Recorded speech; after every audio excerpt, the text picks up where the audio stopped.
Hello नमस्ते आदाब सत श्री अकाल। How are you everyone? I hope सब क्यों और होने भी चाहिए। और मैं वापस आ गई हूँ विद पीटी 365 और हम लोग डिस्कस कर रहे थे issues relating to government and parliament. But इस वीडियो से हम लोग सेंटर स्टेट रिलेशन स्टार्ट करते हैं and the very first topic under this is inter state river dispute. और ये इम्पोर्टेंट क्यों है, हम लोग क्यों डिस्कस कर रहे हैं इसको? As the successful functioning of the Indian federal system does not depend only on the harmonious relation and close cooperation between center, but also, center and state, but also between the two or more states. Hence, there is constitutional provision which says adjudication of interstate water dispute. It was in news as the Ministry of Jal Shakti has notified the jurisdiction of Godavari River Management Board (GRMB) and Krishna River Management Board (KRMB), which come under the Andhra Pradesh Reorganization Act of 2014. Let's see some constitutional provision for interstate river water disputes. And under 7th schedule, that is entry 17 of state list, it deals with water. Under state list, there is entry 17 which deals with water, that is water supply, irrigation, canal, drainage, embankments, water storage and water power. And in union list, there is entry 56. It gives power to the union government for the regulation and development of interstate rivers and river valleys to the extent declared by Parliament to be expedient in the public interest. Article 262. It provides for the adjudication of disputes or complaints relating to waters of interstate rivers or river valleys. And it makes two provisions, that is, the first one, Parliament may by law provide for the adjudication of any dispute or complaint with respect to use, distribution, and control of waters of any interstate river and river valley. And another provision is Parliament may also provide that neither the Supreme Court nor any other court is to exercise jurisdiction in respect of any such dispute or complaint. Under this provision, the Parliament has enacted two laws. The first one is River Boards Act 1956 and another one is Interstate Water Disputes Act 1956. In the first one, that is River Boards Act, which provides for establishment of river boards for the regulation and development of interstate river and river valley. The river board is established by the central government and on the request of the state governments concerned to advise them. And the Interstate Water Dispute Act of 1956, it empowers the central government to set up an ad hoc tribunal for the adjudication of dispute between two or more states which is in relation to the waters of an interstate river or river valley. Ad hoc tribunal is not the permanent one. It is set up for the specific task or purpose, and when the purpose is ended, the tribunal also ceases to exist. And the decision of tribunal which would be final and binding on the parties to the dispute. Neither the Supreme Court nor any other court is to have jurisdiction in respect of any water dispute which may be referred to such a tribunal under this act. The need for an extrajudicial machinery to settle interstate water dispute is as follows. The Supreme Court would indeed have jurisdiction. This is an exception where exception to the provision where it says that no Supreme Court or any other court can interfere or make a jurisdiction on issues related to water. But here the Supreme Court would indeed have jurisdiction to decide any dispute between states in connection with water supplies only if legal rights or interests are concerned. The grounds are legal rights or interests are concerned. But the experience of most countries has shown that the rules of law based upon the analogy of private property interest in water do not afford a satisfactory basis for settling disputes between the states where the interest of the public at large in the proper use of water supplies are involved. So far, in 2016, the central government has set up 8 interstate water dispute tribunals. And we can see here this rivers which are mentioned here for this rivers disputes. These tribunals was set up.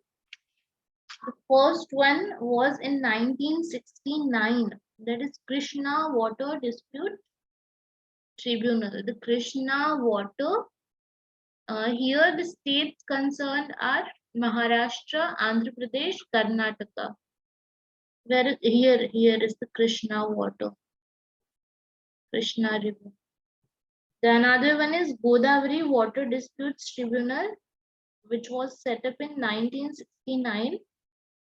And the states concerned are Maharashtra, Andhra Pradesh, Telangana, Karnataka, Odisha, Madhya Pradesh.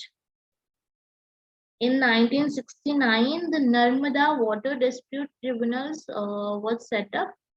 And here the state concerned are Madhya Pradesh, Gujarat, Maharashtra, and Rajasthan.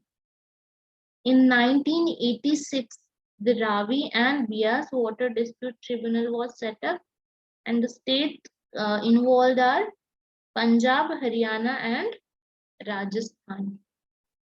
In 1990, the Kaveri Water Dispute Tribunal was set up, and the states concerned are Karnataka, Kerala, Tamil Nadu, and Puducherry.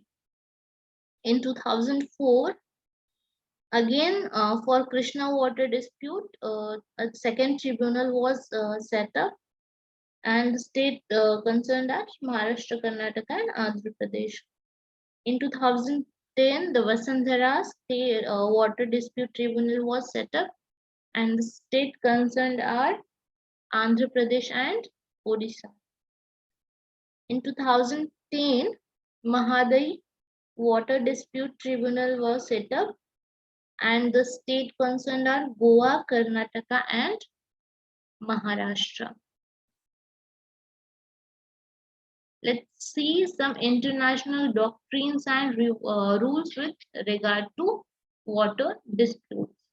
The first one is Doctrine of Riparian Rights, which emphasizes the recognition of equal rights to the use of water by all owners of land abutting a river, as long as there is no resulting interference with the rights of the other riparian owners.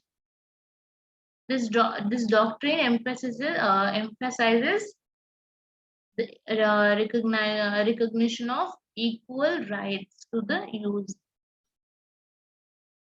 Another theory of absolute territory sovereignty or Harmon doctrine. The name itself says the absolute territorial sovereignty. That is, under this doctrine, a riparian state can do what it pleases with its water and without regard to its effect on the other co-riparian state. Another theory of prior appropriation. It states that the first user who puts the water to beneficial use establishes a prior right, and the subsequent users can only appropriate what is left by the first user. The theory of community of interest. This argues that A river passing through several states is one unit and should be treated as such for securing the maximum utilization of its waters. The doctrine of equitable apportionment, the states that interstate water disputes should be settled on the basis of equality of rights. The determination of equal rights encompasses social economic needs of the state and beneficial use of water. This doctrine has widely been used in India. For instance, in judgment of Indus Commission, Krishna Water Dispute Tribunal, and Narmada Water Dispute Tribunal.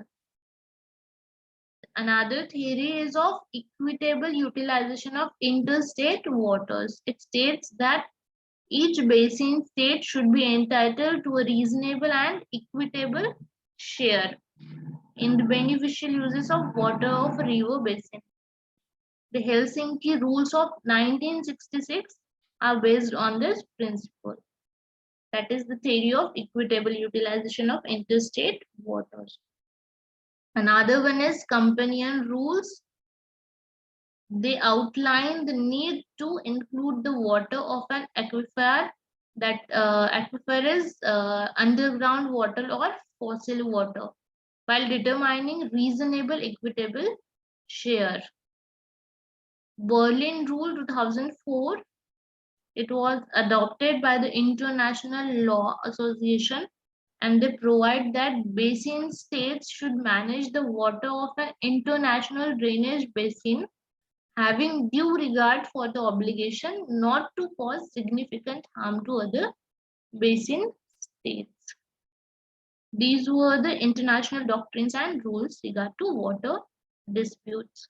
The Interstate River Water Disputes Amendment Bill 2019, which was passed by the Lok Sabha and seeks to replace the dispute settlement mechanism under the Act by setting up a dispute resolution committee and a single permanent tribunal for dispute settlement instead of setting up the ad hoc tribunal every time the dispute arises. So that's all for now, and I'll make another video on this rivers,